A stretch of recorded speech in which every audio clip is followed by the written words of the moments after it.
I smiled when he said it. Not a nervous smile. Not the smile of a man who didn't understand what was happening. I smiled because I knew something he didn't, and I was going to let him figure that out himself. Let me take you back to the beginning. My name is Graham Whitfield. I'm 69 years old, and I've lived in the same house in Tauranga for 31 years. My wife, Sandra, and I bought it together in 1994. A 3-bedroom place on a quiet street with a big pohutukawa tree in the front yard that Sandra planted herself from a seedling. She loved that tree. She used to say it was the first thing she ever grew that she was truly proud of. When she passed away from cancer 11 years ago, I kept watering it. I still do. After Sandra died, the house felt enormous. Too many rooms, too many mornings, with only one cup of tea on the bench. My son had already moved to Australia by then. Good job in Brisbane. Lovely wife. No plans to come back, so it was just me and the pohutukawa, and the sound of the neighbors' kids playing cricket in the street on summer afternoons. My daughter Claire was 26 when her mother died. She'd been living in a flat in Hamilton with 2 other girls, working at a dental clinic on the front desk. She came home for the funeral and never quite left, which suited me just fine for the first few months. We were both grieving, and there's something to be said for not grieving alone. Then she met Darren.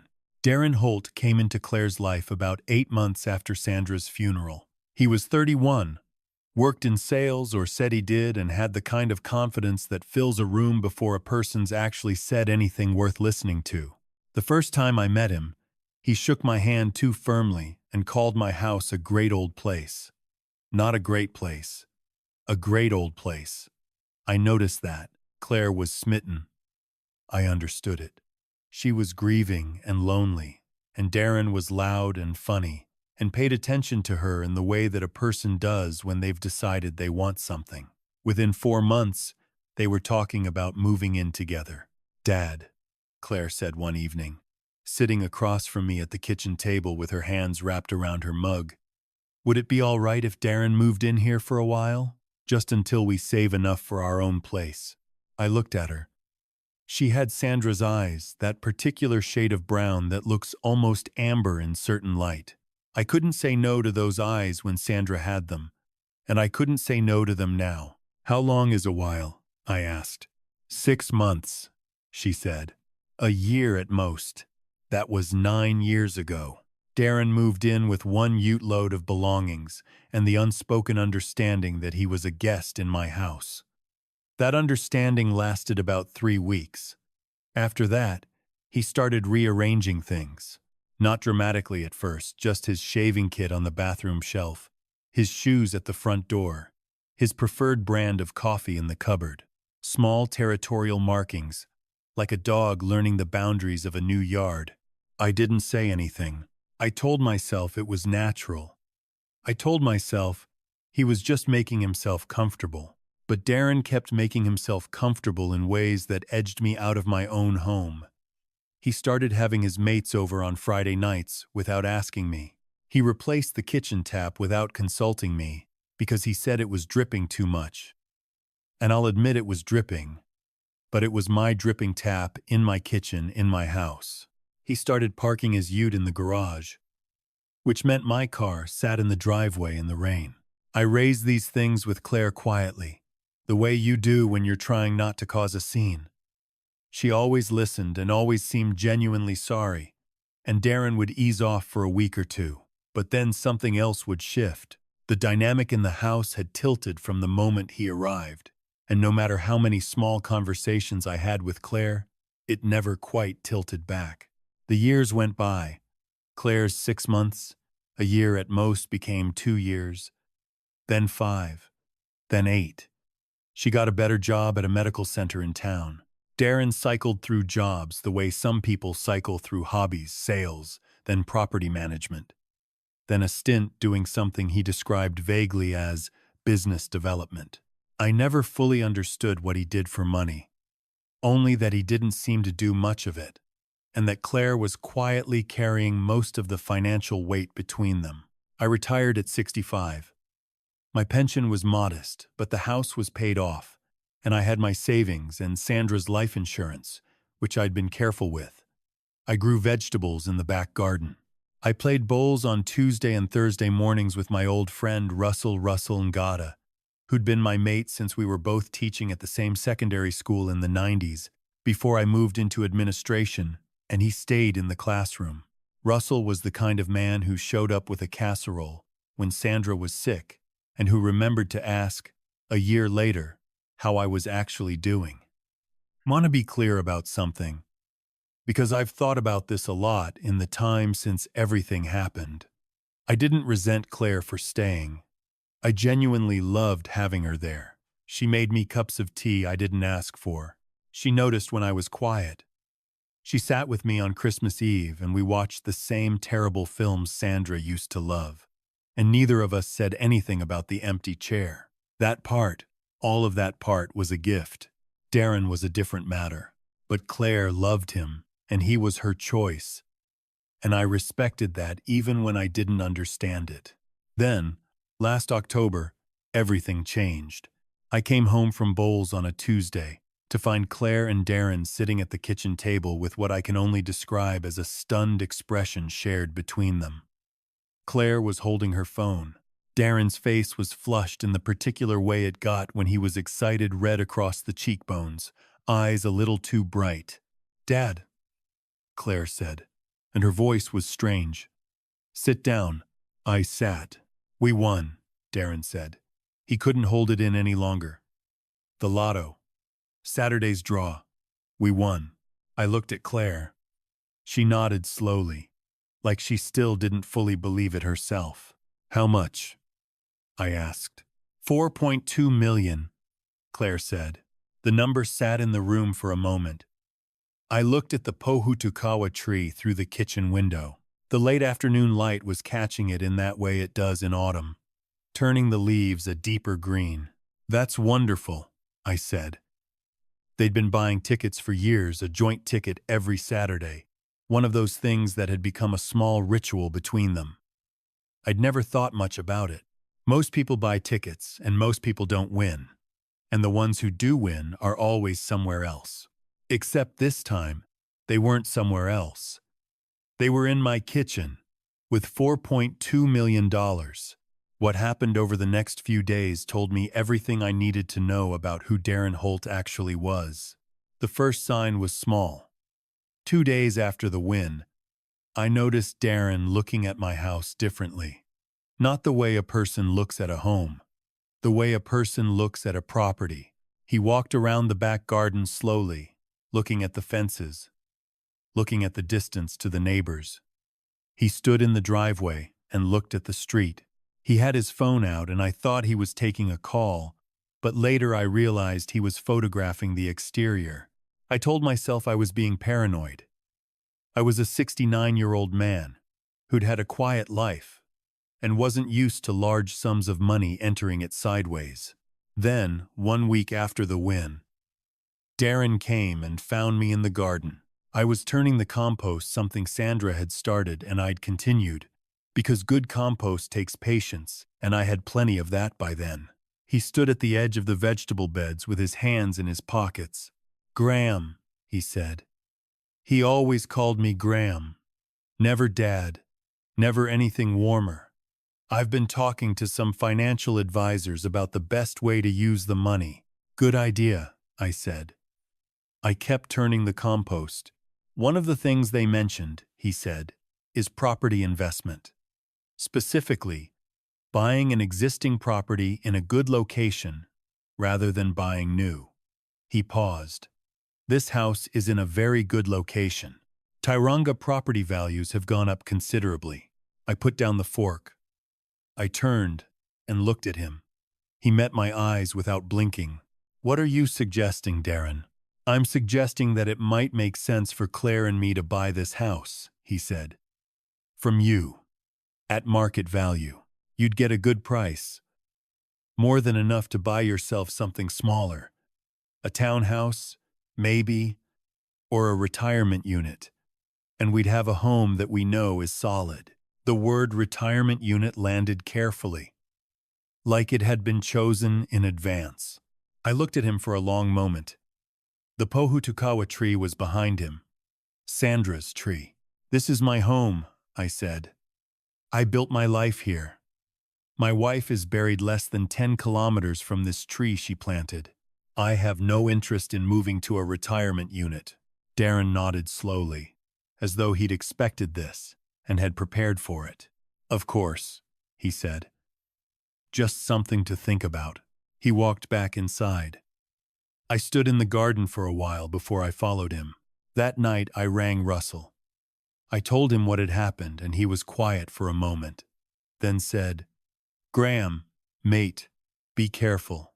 That's not a man who takes no for an answer." I'd known that for years. I was starting to understand the full implications of it. Over the next 3 weeks, Darren's approach escalated in ways I hadn't anticipated. He came back to the property conversation twice more, each time with slightly more pressure. He mentioned that the practical thing would be for me to move somewhere easier to maintain. He said that at my age, and he said it with a kind of careful consideration that was worse than if he'd said it casually, I should be thinking about what came next. He started talking about the house as though it were already a decision that had been made and I simply hadn't been informed. Claire was difficult to read during this period. She was quieter than usual. She didn't bring me tea in the evenings anymore. I caught her looking at me sometimes with an expression I couldn't quite name, something between guilt and helplessness. I tried twice to talk to her privately, and both times she said she needed more time to think. I didn't push.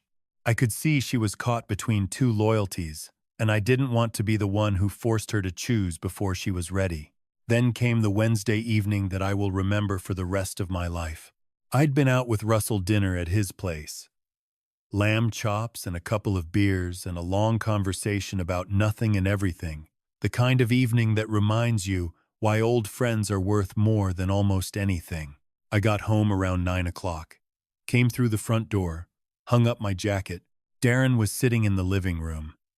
The television was off, which was unusual. He was just sitting there, waiting. "We need to talk," he said. I sat down in my armchair. Sandra's chair was still there too, and neither of us used it, and I waited. "Claire and I have made a decision," he said. "We're going to buy this house. I've spoken to a solicitor and to a property valuer. The house is worth between $800,000 and $850,000. We're prepared to offer you $850,000, which is top of market." He said it the way you say something that is already decided. Not a question. A notification. "Darren," I said carefully, "this house is not for sale. Graham." His voice changed slightly. Just slightly. But I'd been living with this man for 9 years, and I knew every register of it. "I think you need to understand the position you're in. You're nearly 70. You live in a 4-bedroom house on your own pension. Claire and I have $4.2 million, and we want to invest it in the right property. This is the right property. We're offering you fair money. More than fair. You take that money and you buy yourself something comfortable and everyone wins." "I'm not selling," I said. "Then we'll have to consider other arrangements," he said. There was something cold in his eyes that I hadn't seen before, or perhaps hadn't wanted to see. This house is where Claire has lived for 9 years. It's effectively her home, too. A solicitor I spoke with suggested there may be grounds to make an adverse possession claim after. "Darren." I kept my voice very level. "Stop talking." He stopped. I looked at him for a long moment. "You're talking about claiming adverse possession of my home," I said. "The home I've owned for 31 years. The home my wife and I raised our children in. The home that has my name on the title and my rates bills in the letterbox and my wife's Pohutukawa tree in the front yard. I'm talking about what's practical," he said. "No," I said. "You're talking about taking something that isn't yours." I stood up. I was surprisingly calm. I'd like to tell you it was because I'm a dignified man. And perhaps partly it was. But mostly it was because in that moment I remembered something. Something that I'd done 18 months earlier. Quietly and without telling anyone. Because I'd read an article in the paper about elder financial abuse. And I'd felt a small, cold fear that I'd filed away and then done something sensible about. I think, I said, that you should go to bed. And tomorrow, I'd like you and Claire to start looking for somewhere else to live. His face changed. You're not serious. I'm 69 years old, I said. I'm very serious. He laughed a short, dismissive sound. You can't just kick us out. I can, actually, I said. This is my home. You are guests who have been here at my invitation. That invitation can be withdrawn. I paused. And Darren, before you ring your solicitor about adverse possession, I'd strongly suggest you do a bit more research on what that actually requires. 9 years of living somewhere as a guest, at the owner's invitation, doesn't meet the threshold. Not in New Zealand. Not anywhere. He stared at me. His face had gone a particular shade. And, I said, I'd also suggest you have a very careful think about what I might know that you don't. Then I went to bed. I didn't sleep immediately. I lay there in the dark and listened to the house, the sounds it made at night that I'd learned over 30 years, the particular creak of the hallway, the way the kitchen pipes knocked when the temperature dropped. I thought about Sandra. I thought about the pohutukawa tree. I thought about what I was going to do in the morning. Then I slept. Better than I had in weeks. Here is what Darren didn't know. When Sandra died, she left behind a small inheritance from her mother. Not a large amount. Around $60,000, which she had stipulated in her will, was to be used for the house. I'd used part of it for the new roof in 2017. The rest I'd invested. That was one thing. The other thing was more important. 18 months before the lottery win, I had been tidying up my affairs in the methodical way that people my age sometimes do not because I was ill, but because I am an organized person, and I'd been thinking about the future. I'd visited a solicitor in town, a woman named Patricia Hewson, whom Russell had recommended, and I'd made sure my will was updated and clearly worded. I'd also, on her advice, established a family trust and transferred the house into that trust. The house was not in my name. It was in the name of the Whitfield Family Trust. The trustees were myself and my son in Brisbane, Daniel. Claire was a beneficiary, but not a trustee. Darren had no legal connection to the trust whatsoever. Patricia had explained it to me carefully. A trust structure like this protects the asset. It cannot be sold, transferred, or claimed against without the agreement of both trustees. It is not subject to adverse possession claims in the way a personally owned property might be. It was, she said, a clean and sensible arrangement for someone in my position. I hadn't told Claire. I hadn't told anyone. There had been no reason to, until now. The next morning, I rang Patricia before 8 o'clock. I explained the situation. She told me exactly what I needed to know, confirmed what I already understood, and said she'd be available if I needed her to speak to anyone on my behalf. Then I rang Daniel in Brisbane. He listened quietly. He said, "Dad, I'm so sorry. Do you want me to come home?" I told him not yet, but soon. He said, "Whatever you need. I'm a trustee. Nothing happens without my say-so. And my say-so is no." Then he said some things about Darren that I won't repeat here because they weren't very charitable, and some of them probably weren't suitable for a story like this. When I came downstairs, Darren was in the kitchen making coffee. He looked at me with an expression that was trying very hard to be neutral and not quite managing it. "I've been thinking," he started, "about what I said last night, and I think we should." "Darren," I said, "I'd like you to sit down for a moment." He sat. I remained standing. I put a piece of paper on the table, It was a copy of the trust deed summary Patricia had given me 18 months earlier. I'd retrieved it from the filing cabinet in my bedroom while Darren was making coffee. "The house," I said, "is owned by the Whitfield Family Trust. It has been since August of last year. You cannot buy it from me because I cannot sell it unilaterally. My son in Brisbane is the co-trustee, and he will not agree to a sale. You cannot make an adverse possession claim against a trust in the way you described to your solicitor because your solicitor was apparently working on the assumption that the property is in my personal name." I paused. "It isn't." Darren looked at the paper. Then he looked at me. He said nothing. "Furthermore," I said, "I have spoken to my solicitor this morning, and she has confirmed that as owner-occupier and sole trustee currently residing at this address, I am fully within my rights to withdraw the invitation for you and Claire to remain here. I'm giving you 60 days. That's more than reasonable given the circumstances, and given that the two of you have $4.2 million and no mortgage." The color had gone from his face. "You can't," he started. "I can," I said. "Patricia Hewson. Hewson Legal in Gray Street. If you'd like to confirm any of this. She's expecting a call." I poured myself a cup of tea from the pot that was already made. I sat down at my own table in my own house, and I looked out at the pohutukawa tree, and I let Darren sit with it. Claire came downstairs about 20 minutes later.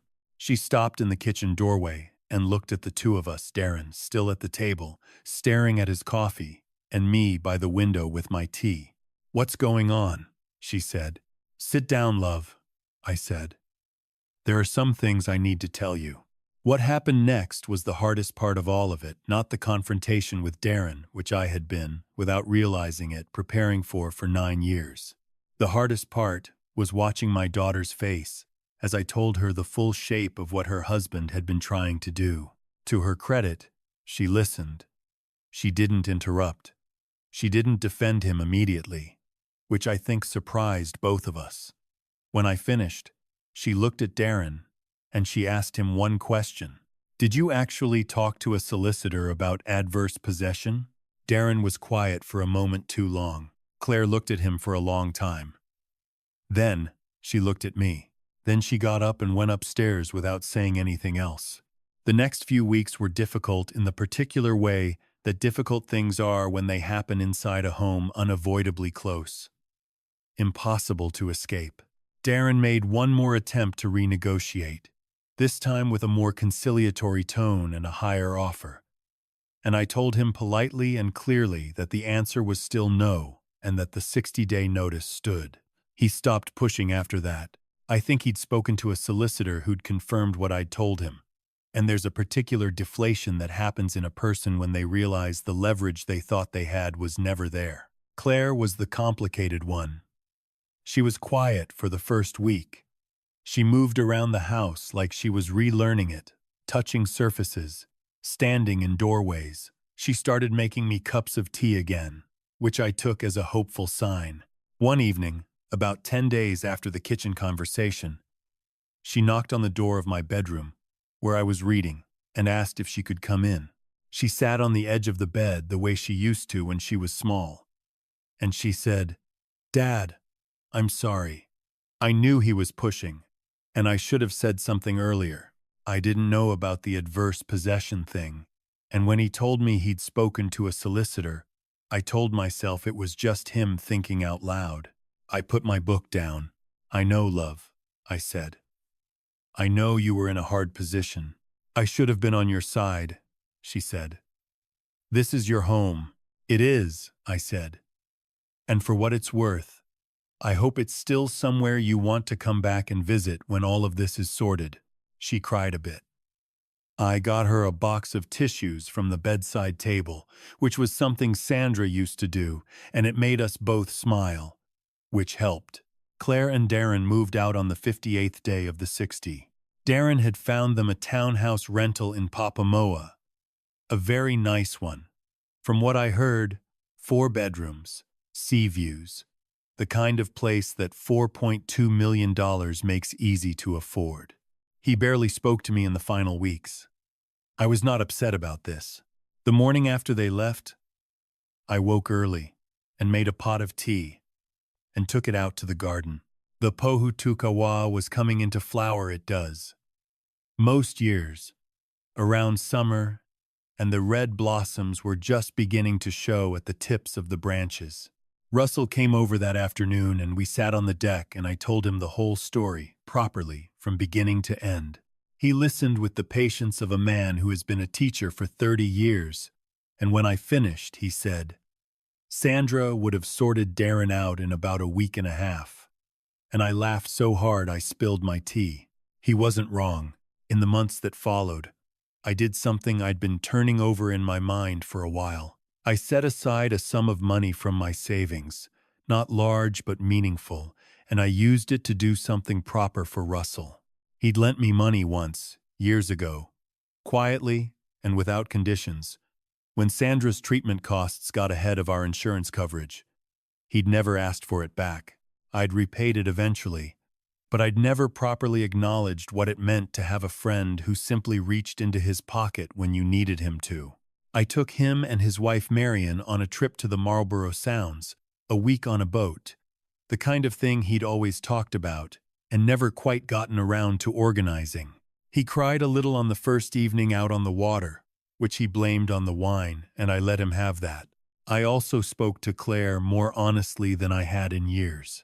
She and Darren were working through things. I won't pretend to know what the future held for them, but Claire was asking questions about her own life that she'd been avoiding. She came for Sunday lunch most weeks. She brought flowers sometimes. I didn't ask about the money or the townhouse or what Darren was doing with himself. She volunteered things gradually, in her own time. That was enough. I'm 69 years old. I have a 3-bedroom house with a pohutukawa tree in the front yard that my wife planted from a seedling. I have a pension and a garden and a good friend and a daughter who is finding her way back to herself. There are things I've learned in the years since Sandra died and the years since everything happened with Darren that I want to say plainly because I think they're worth saying. Put your affairs in order before you need to. Not because you're afraid, but because clarity is a form of kindness to yourself and to the people who come after you. A solicitor who knows your situation is worth more than almost any other investment you'll make in your 60s. Be generous, but know the difference between generosity and self-erasure. You can love your children completely and still hold the line on what is yours. Those two things do not contradict each other. Trust is not the same as blindness. I trusted Claire, and that trust was mostly right. I did not fully see what Darren was for too long, and that was a choice I made slowly, one small concession at a time. If something feels wrong in your own home, it probably is. Your instincts, at 69, have been trained by 69 years. Use them. And this, perhaps most of all, the people who show up quietly, who bring the casserole, who lend the money without conditions, who sit with you on the boat in the Marlborough Sounds and cry into their wine. Those people are the real wealth. Everything else is just paperwork. The pohutukawa is in full flower now.